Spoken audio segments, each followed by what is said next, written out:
Kwa hivyo moja ya namna ya kuisherehekea Idi ni kuisherehekea kwa kufanya mambo na kufanya mikakati na kufanya mbinu za aina gani tutaondoa umaskini katika jamii ya Kiislamu. Lakini nukta ya tatu ni idkhalu sururi ala dhuafa, ni kupambana kutia furaha kwa wanyonge.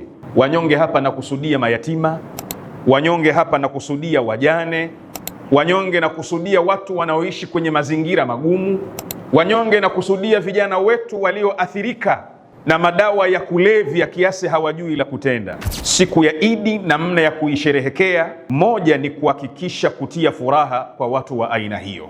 Lakini namna ya nne ya kuisherehekea Idi ni idkhalu surura ala al-amwat, ni kutia furaha kwa wale ndugu zetu waliotangulia mbele za haki, ni kutia furaha kwa baba zetu waliotangulia mbele za haki, ni kutia furaha kwa mama zetu, kwa nyanya zetu, kwa ndugu zetu, na kutia furaha kwao kwa kuzuru makaburi yao, kutia furaha kwao kwa kuwasomea dua, kwa kuwafanyia khitma, kwa kuwafanyia karamu. Idkhalu surur ala al-amwat.